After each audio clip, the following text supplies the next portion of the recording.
नमस्कार दोस्तों, मैं doctor Gopi Bala Daharia, government autonomous PG college Chhindwara आप सभी का स्वागत, वंदन और अभिनंदन करती हूँ। आज हम कोविड और उससे बचाव पर चर्चा करने जा रहे हैं। नमस्कार दोस्तों, आज हम उस महामारी पर चर्चा करेंगे जिसने पूरी दुनिया को अपनी गिरफ्त में ले रखा है, जिसने तबाही मचा रखी है और जिस महामारी के कारण हमने अपने कई परिचितों, रिश्तेदारों और साथियों को खोया है। आज भी इसकी भयंकरता कम होने का नाम नहीं ले रही।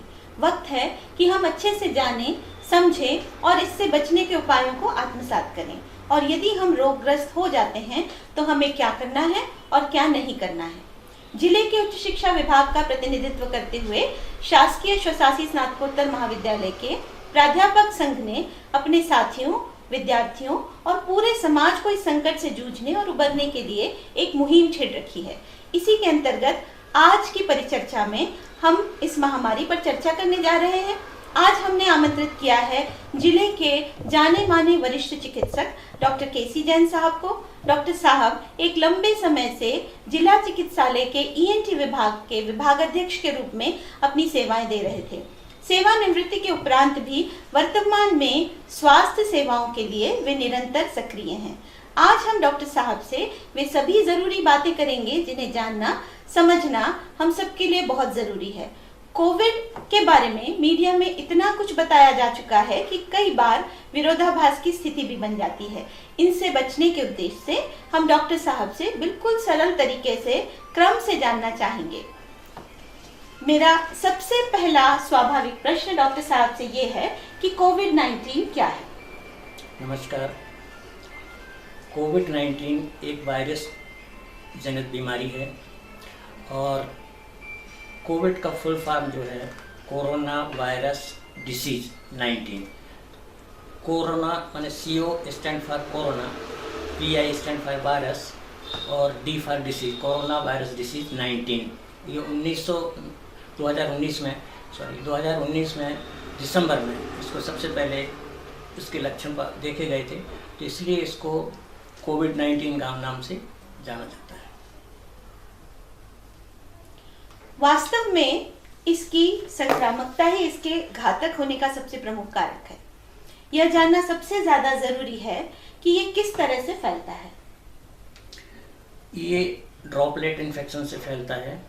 कोरोना वायरस संक्रमित जो पेशेंट है, संक्रमित जो मरीज है, उसकी खांसी में, छींक में, बलगम में आदि जो ड्रॉपलेट जो छोटी छोटी बूंदों के रूप में जो बाहर निकलता है, जो तरल पदार्थ के छींकों के जो वायरस के साथ में, तो वो यदि संपर्क में आए तो उसके कारण से नाक से, मुंह से या आँख से, इस हवा के द्वारा भी इसका संक्रमण फैल सकता है। डॉक्टर साहब, कोविड के प्रारंभिक लक्षण क्या क्या हैं? क्या ये भिन्न भिन्न व्यक्तियों के लिए भिन्न भिन्न हो सकते हैं या कुछ ऐसे सामान्य लक्षण भी हैं जो कॉमन होते हैं? कैसे अनुमान लगाया जाए कि किसी व्यक्ति को कोविड-19 हुआ है? देखिए, कोविड के सामान्य लक्षण हैं और भिन्न भिन्न व्यक्तियों में या भिन्न भिन्न पेशेंट में अलग अलग लक्षण भी मिल सकते हैं।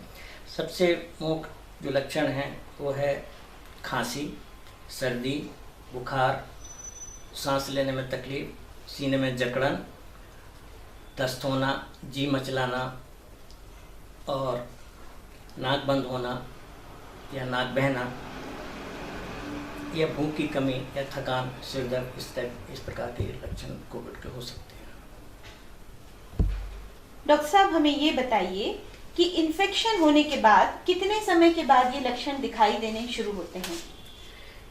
देखिए, ये लक्षण डिपेंड अलग अलग पेशेंट में अलग अलग लक्षणों के समय अवधि में दिखाई दे सकते हैं। कभी कभी 3 से 5 दिन में लक्षण दिखाई देते हैं, कभी 7 से 14 दिन में भी लक्षण दिखाई दे सकते हैं। इन लक्षणों में आमतौर पर कुछ लोगों को संक्रमण तेजी से फैलता है। ये पेशेंट की इम्यूनिटी या प्रतिरोधक क्षमता उसके ऊपर डिपेंड करता है। डॉक्टर साहब, चेस्ट पेन, ब्रीदिंग डिफिकल्टी और अन्य लक्षणों को मरीज के परिजन कैसे मॉनिटर करें? देखिए, प्रारंभिक में तो ये चेस्ट पेन और ब्रीथिंग डिफिकल्टी होती नहीं है। शुरुआती लक्षणों में तो बुखार, खांसी, सिर दर्द, बदन दर्द जैसे पहले लक्षण बताए वो हो सकते हैं। लेकिन यदि 5वें-6वें दिन से तेज बुखार बना रहे तो फिर लंग्स में इन्फेक्शन होने की संभावना होती है। ऐसी स्थिति में ब्रीथिंग डिफ़िकल्टी हो सकती है, चेस्ट में टाइटनेस हो सकती है, जो सांस लेने में सांस फूल सकती है, हाँफी आ सकती है। इस प्रकार के लक्षण देखे जा सकते हैं। निश्चित रूप से प्रारंभिक लक्षण दिखाई देने के बाद हमें अपने डॉक्टर से संपर्क करना चाहिए। सामान्यतः ऐसी स्थिति में डॉक्टर कौन कौन से टेस्ट कराने के लिए कहते हैं? देखिए, यदि सर्दी खांसी है, बुखार है, सिर दर्द है और बुखार कम नहीं हो रहा है तो तुरंत चिकित्सक से संपर्क करके टेस्ट कराने के लिए जो चिकित्सक समझेंगे उसके अनुसार अपने टेस्ट कराएंगे। लेकिन सबसे पहले RT-PCR टेस्ट है, CBC है, D-डाइमर है, CPR है, ऐसे टेस्ट कराने की सलाह दी जाती है। RT-PCR टेस्ट के बारे में संक्षेप में हम जानना चाहेंगे कि ये क्या है और इससे कैसे कंफर्म होता है कि किसी को कोरोना संक्रमण है। देखिए, RT-PCR टेस्ट से यदि पॉजिटिव है पेशेंट में तो 60 to 70% इसकी पॉजिटिविटी पाई जाती है और 38% फॉल्स पॉजिटिव भी होता है। तो इसकी मौजूदगी इसकी पॉजिटिविटी से पता लगाया जाता है कि ये पेशेंट कोरोना से संक्रमित है। लेकिन अगर नेगेटिव टेस्ट आता तो इसका ये मतलब नहीं है, सिम्टम के आधार पर अपन को उसको सस्पेक्ट करना चाहिए और चिकित्सक के सलाह के अनुसार घर में ही उसको आइसोलेट करना चाहिए पेशेंट। क्या RT-PCR टेस्ट 100% सटीक परिणाम देता है? क्या किसी मरीज के लिए इस टेस्ट के नेगेटिव रिजल्ट होने के बाद भी कोविड पॉजिटिव हो सकता है, जैसे कि अभी आपने बताया, या टेस्ट नेगेटिव होने के बाद या टेस्ट पॉजिटिव होने के बाद भी वह संक्रमित न हो? क्या ये संभव है? हाँ, ये इसकी मैंने पहले बताया था कि इसकी जो सटीकता है वो 60% के लगभग है और 38% इसमें कभी फॉल्स नेगेटिव रिजल्ट भी आते हैं। तो और ये डिपेंड करता है कि टेस्ट कब लिया गया है, टेस्ट किस प्रकार से लिया गया है, इसके अनुसार फिर टेस्ट की रिपोर्ट भी थोड़ी डिफरेंट हो सकती है। इसलिए यदि टेस्ट नेगेटिव है तो अपन को और सिम्टम है तो अपन को इसको ऐसा नहीं मानना चाहिए कि मैं कोरोना से मुक्त हूँ, लेकिन इस पर हमेशा अपनी नज़र रहना चाहिए और इसका ट्रीटमेंट हमेशा लेना चाहिए। डॉक्टर साहब, RT-PCR टेस्ट पॉजिटिव होने पर भी कोई व्यक्ति संक्रमित न हो, ऐसा संभव है क्या? नहीं, ऐसा संभव नहीं है। ऐसा संभव नहीं है। और यदि RT-PCR टेस्ट नेगेटिव पॉजिटिव है और उसको कोई सिम्टम ना हो, ऐसा भी हो सकता है। एसिम्प्टोमेटिक हो सकता है। डॉक्टर साहब, टेस्ट के माध्यम से ये निश्चित हो जाए कि किसी व्यक्ति को कोविड का इन्फेक्शन है, ऐसे समय पर वो डॉक्टर से परामर्श करेगा। डॉक्टर साहब, इलाज प्रारंभ कर देंगे। हम इलाज के बारे में चर्चा नहीं करेंगे क्योंकि मरीज की वर्तमान स्थिति को देखते हुए और उसकी पूर्व बीमारियों को देखते हुए, सारे फैक्टर्स को देखते हुए डॉक्टर्स ये तय करते हैं कि इलाज की स्ट्रैटेजी किस मरीज के लिए क्या होनी चाहिए। यहाँ हम उन बातों को ज़रूर जानना चाहेंगे जो सबके लिए जानना ज़रूरी है, जैसे कि संक्रमित व्यक्ति के लिए होम आइसोलेशन में हम क्या करें और क्या ना करें। देखिए, होम आइसोलेशन में पहले तो अगर माइल्ड सिम्टम है तो चिकित्सक की परामर्श के अनुसार घर में इलाज ले सकते हैं और उसमें होम आइसोलेशन में क्या करना है, क्या सावधानी रखना है, वो थोड़ा जानकारी ज़रूरी है। सबसे पहले तो लक्षणों पर नियमित रूप से उसकी निगरानी रखें। जो वे अटेंडेंट है, यदि लक्षण बढ़ रहे हैं, सांस लेने में तकलीफ हो रही है और लगातार टेम्परेचर बढ़ा हुआ है, छाती में जकड़न है, इस प्रकार के यदि सिम्टम होते हैं तो फिर तुरंत इनको चिकित्सक को दिखाना चाहिए। दूसरा, जब घर में जैसे संक्रमित व्यक्ति घर में यदि है तो उसको आइसोलेट करके रखना चाहिए। आइसोलेट करने के लिए एक सेपरेट रूम होना चाहिए, उसका बाथरूम, लेट बाथरूम सेपरेट होना चाहिए। उसके यूटेंसिल वगैरह, जो बर्तन वगैरह, उसको भी कोई उपयोग ना करे। उसके बस टॉवल है, तौलिया वगैरह टॉवल, उनको सबको सेपरेट रखे। उनका कोई भी मतलब उसका संपर्क में आने वाले कोई भी सब। दूसरा, उसके जो दरवाजे हैं, खिड़की है, कुंडी वगैरह, उसको भी सैनिटाइज करें। इस प्रकार से उनके देख रेख करें, और यदि सिम्टम बढ़ते हैं तो तुरंत फिर उसको चिकित्सक। तो कोई रिकॉर्ड या कुछ ऐसा चार्ट भी मॉनिटर करने की आवश्यकता होती है क्या?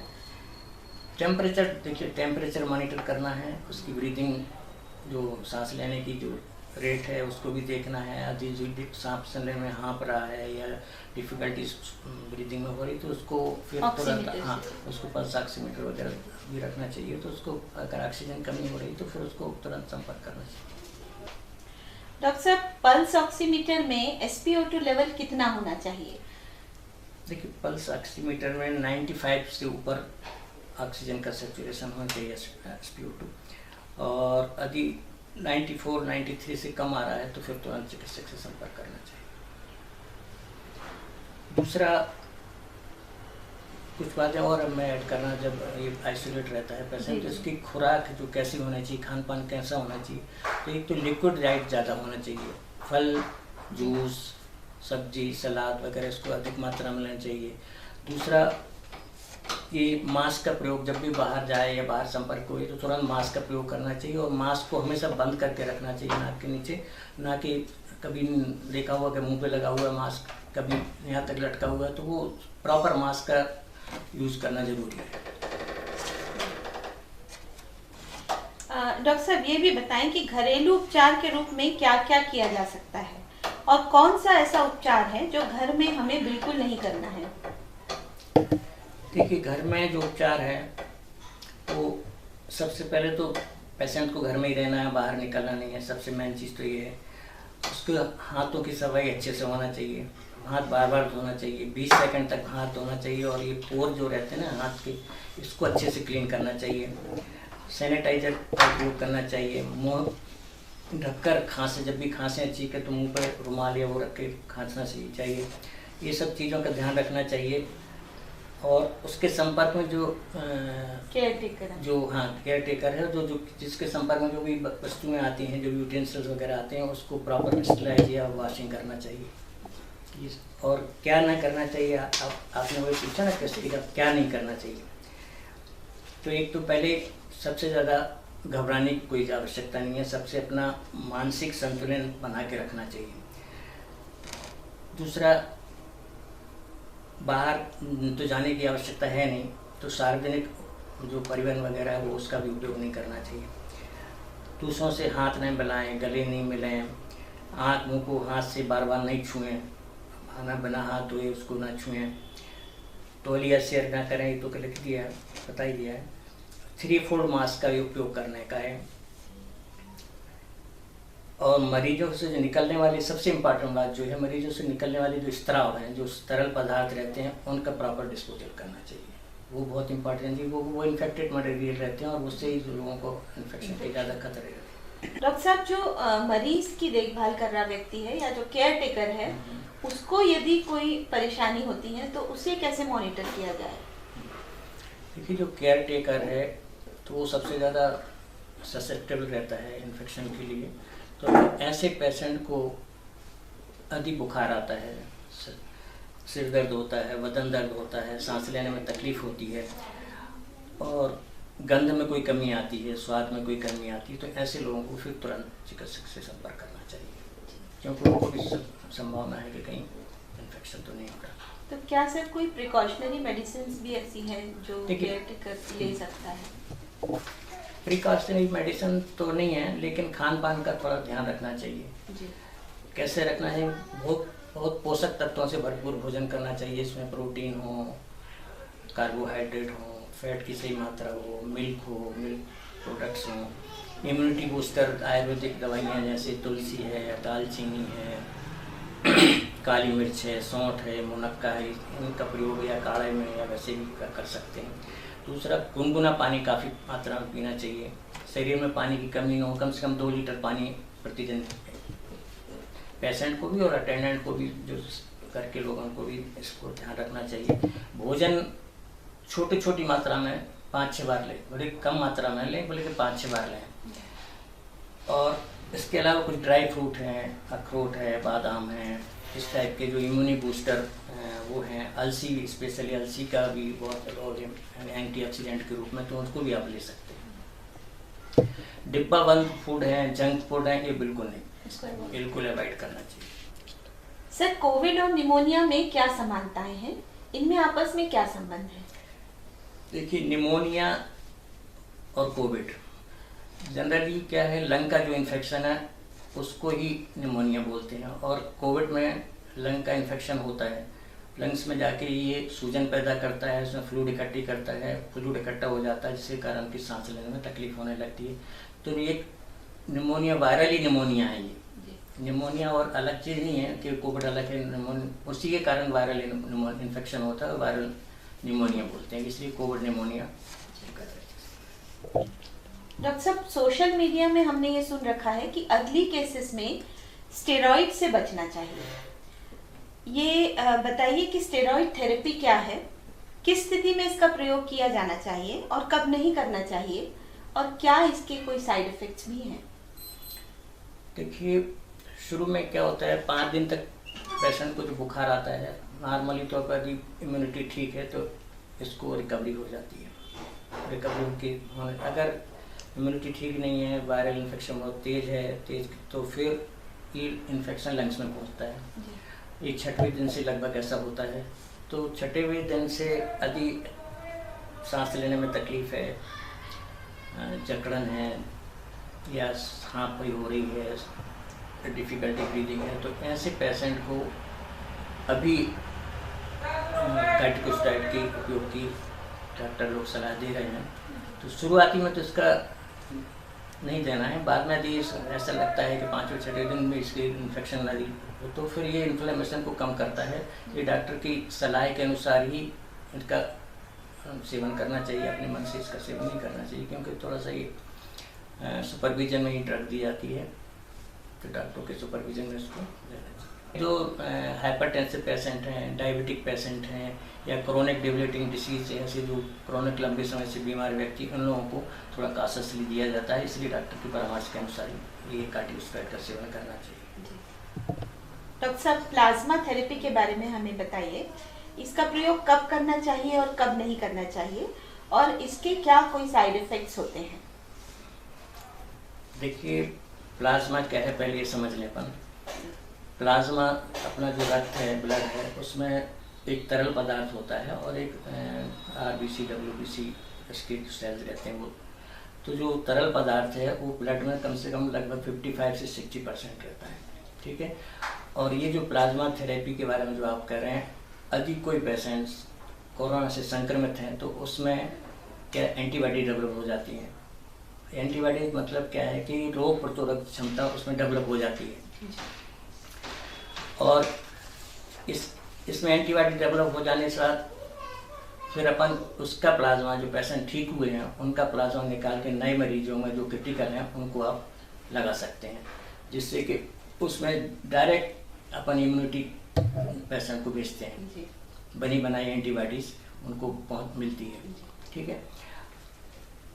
ये जो प्लाज्मा थेरेपी है, ये स्वस्थ हुए मरीज को, और नेगेटिव होता है जो पेशेंट कोरोना का, उसको 15 दिन के बाद उससे अपन उसमें निकाल के नए मरीज को अपन दे सकते हैं। तीसरा, इसमें जैसे ब्लड देने के जैसे नियम रहते हैं कि 18 से 60 साल की उम्र होना चाहिए, स्वस्थ होना चाहिए, 45 साल किलो से वजन ऊपर होना चाहिए। इस तरह के जो नॉर्म्स हैं जो प्लाज्मा के, मतलब ब्लड डोनेशन के, वो इसी में लागू, इसमें भी लागू होते हैं। डॉक्टर साहब, ये बताइए कि रेमडेसिविर क्या रामबाण औषधि है कोविड पेशेंट्स के लिए? देखिए, रेमडेसिविर जो दवाई है वो कोई रामबाण दवाई नहीं है कोविड के लिए, लेकिन ये यदि इसको वायरल लोड कम करने में दी जाती है। ऐसा नहीं है कि इसको ना दें तो, या दें तो फिर कोरोना के पेशेंट पूरी तरह ठीक हो जाए, ऐसा कुछ नहीं है। रामबाण औषधि नहीं है, लाइफ सेविंग ड्रग नहीं है। डॉक्टर साहब, कोविड से संक्रमित व्यक्ति के लिए व्यायाम व योग कितना कारगर सिद्ध होगा? देखिए, कोविड से संक्रमित जो व्यक्ति है उसके लिए व्यायाम और प्राणायाम या दूसरी जो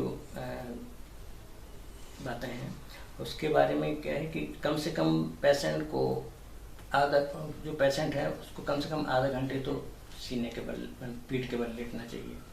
आधा घंटे से 1 घंटे तक। आधा घंटे उसको राइट साइड के करवट के लेना चाहिए, आधा घंटे उसको लेफ्ट करवट पे लेटना चाहिए, और फिर आधा घंटे उसको पीठ के बल बैठना चाहिए। दूसरा, तीसरा क्या है, जो रूटीन अपने प्राणायाम है, अनुलोम विलोम है, ओम है, ये ओम का उच्चारण है, इन सब का उपयोग उनको करना चाहिए। तीसरा सबसे इम्पॉर्टेंट है, जो गुब्बारे जो आते हैं ना, वो उसको बार बार फुला के, उससे क्या है, ये एक्सरसाइज अपनी रेस्पिरेटरी जो है एक्सरसाइज वो होती है, उसको बार बार फुलाएं, उसको बार बार काफ़ी टाइम तक, मतलब लंबे समय तक, मतलब वो करें। तीसरा, टहलना, हल्के चहलकदमी करें, कमरे में अगर बाहर नहीं निकल कर चहलकदमी करें, सीढ़ियों पर धीरे धीरे चढ़ें। तीसरा, दीवार के धक्का लगा के इसके व्यायाम करें थोड़ा ऐसे, और ये फिर पंजे के बल भी खड़े होकर आप थोड़ा उसको इस प्रकार के हल्के फुल्के व्यायाम कर सकते हैं। सर, कोविड संक्रमित मरीज खांसी से बहुत परेशान रहता है, तो ऐसे कौन से उपाय हैं जिससे उसे राहत मिल सके खांसी से? देखिए, कोविड पेशेंट मरीज में 2 प्रकार की खांसी हो सकती है, या तो सूखी खांसी हो सकती है या फिर बलगम वाली खांसी हो सकती है। तो इसके लिए जो सूखी वाली खांसी है, ऐसे मरीजों के लिए पानी खूब पीना चाहिए, गुनगुना पानी करके पीना चाहिए, और घूट घूट करके पीना चाहिए, छोटे छोटे घूट करके पानी पिए। सूखी खांसी होने पर भाप लें, भाप या तो आपका नेबुलाइजर आता है या भाप की मशीन आती है, उससे लें, या फिर गर्म पानी कटोरा करके ऊपर टॉवल डाल के उससे भाप ले लें। और गले में खराश हो तो गुनगुने पानी में नमक डाल के उसके गरारे करें, बीटाडीन के गरारे कर सकते हैं, नींबू और शहद मिला के उसके भी गरारे कर सकते हैं। इस प्रकार के ये सूखी खांसी के लिए आप घर में घरेलू उपाय कर सकते हैं। अधिक खांसी गीली है, बलगम आ रहा है, तो उसको भी गुनगुना पानी तो दोनों किस्में पीना ही है। सूप पीना है, हर्बल टी पीना है, हर्बल चाय जो है वो लेना है, भाप लेना है जिससे कि बलगम बाहर निकले। पीठ के बल लेटने से के बजाय दाएं बाएं लेटे तो उसमें खांसी में थोड़ी राहत मिलेगी। और कमरे में टहलने की भी कोशिश करें हल्के हल्के, तो उसमें भी थोड़ी राहत मिल सकती है। डॉक्टर साहब, ये भी बताएं कि कोविड मरीज के लिए धूम्रपान कितना घातक हो सकता है? कोविड मरीज के लिए क्या, वो तो सभी लोगों के लिए धूम्रपान घातक हो सकता है, तो सभी लोगों को इससे बचना चाहिए, क्योंकि ये इसमें जो निकोटीन होती है वो हार्ट की गति जो है, हार्ट रेट है उसको बढ़ाती है। दूसरा, ब्लड प्रेशर को भी बढ़ाती है। तो ऐसा अध्ययन से पता चला है कि जो लोग धूम्रपान नहीं करते हैं और करने के बाद यदि छोड़ देते हैं, उनको ब्लड प्रेशर नॉर्मल, मतलब कमी होती है, और हार्ट रेट भी नॉर्मल होता है। अगर व्यक्ति कोविड संक्रमित है और वो धूम्रपान भी करता है, तो सीरियसनेस की संभावना बढ़ जाती है? बिल्कुल संभावना बढ़ती है। डॉक्टर साहब, जो तमाम तरीके के टेस्ट हो रहे हैं, जैसे D dimer test, CRP test, CT scan करवाते हैं लोग, CBC होता है, तो इन्हें कराना क्यों आवश्यक है?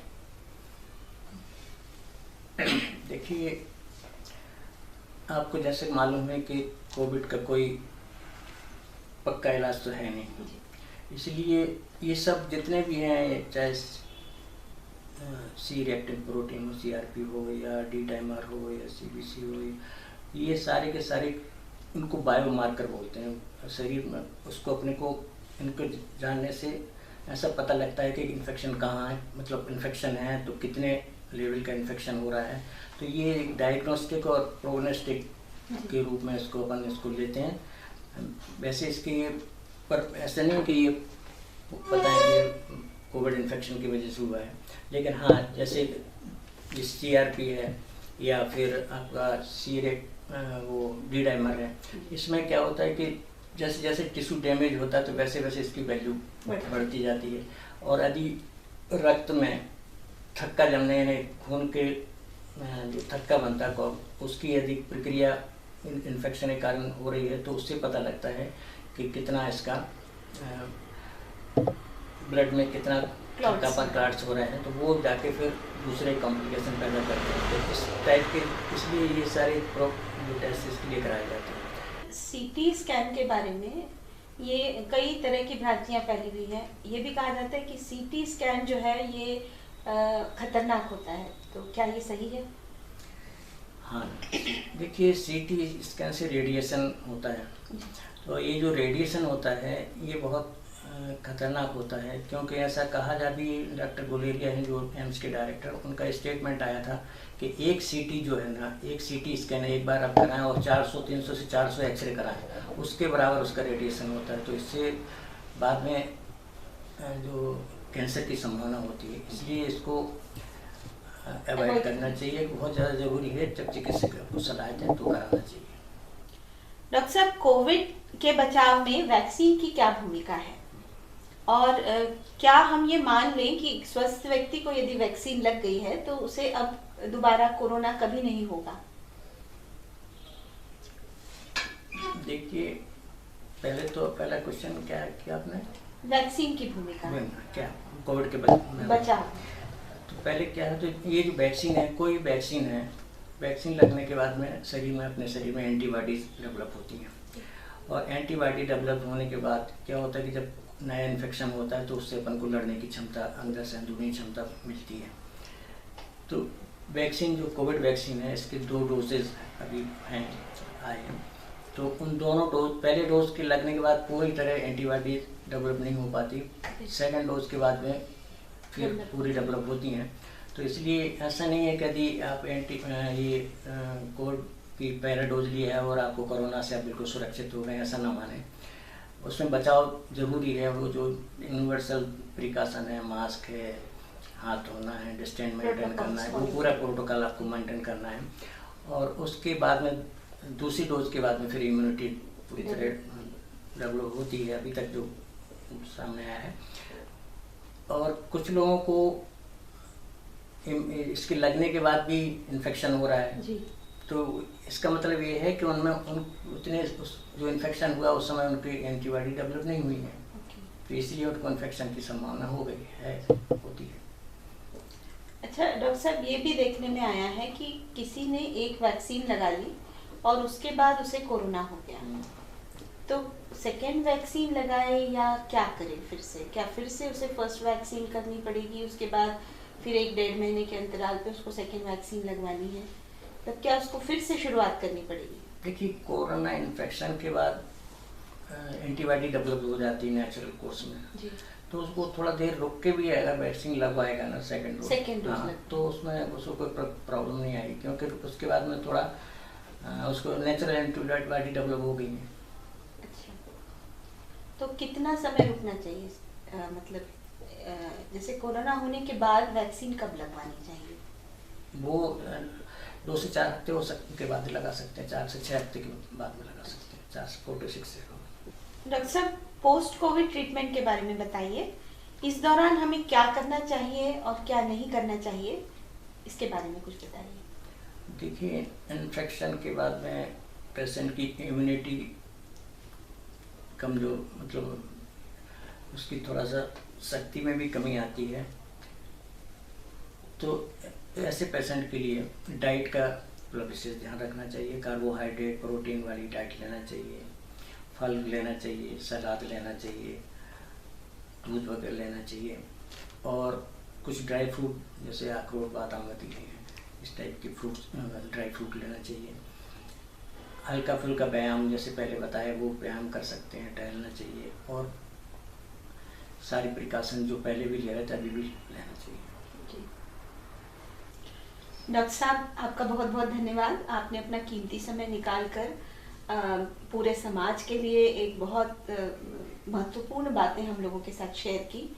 निश्चित रूप से ये पूरे समाज के लिए लाभकारी सिद्ध होंगी। अंत में यदि आप कोई संदेश देना चाहें तो स्वागत है। मरीजों के लिए जो मैं संदेश देना चाहूँगा कि जो मरीज हैं, संक्रमण इनको हुआ है या घर के जो दूसरे लोग हैं, उनको शुरू से ही बीमारी के प्रति गंभीर रहना चाहिए, सकारात्मक सोच होना चाहिए, उत्साहित रहना चाहिए, हौसला मजबूत रखना चाहिए, खुलकर हंसना, बोलना, अट्टहास करना चाहिए, अपनी पसंदीदा संगीत को सुनना चाहिए, टहल करना चाहिए, योग व्यायाम प्राणायाम सभी जो इतना बस चले उतना करना चाहिए, आध्यात्मिक पुस्तकें पढ़ना चाहिए, मन को शांति रखना चाहिए। इस प्रकार हम अपने को संभाल कर रख सकते हैं। और सबसे महत्वपूर्ण चीज़ ये है कि जिन मरीजों को जो दवाइयाँ प्रिस्क्राइब की गई हैं उसको नियमित रूप से लेना चाहिए।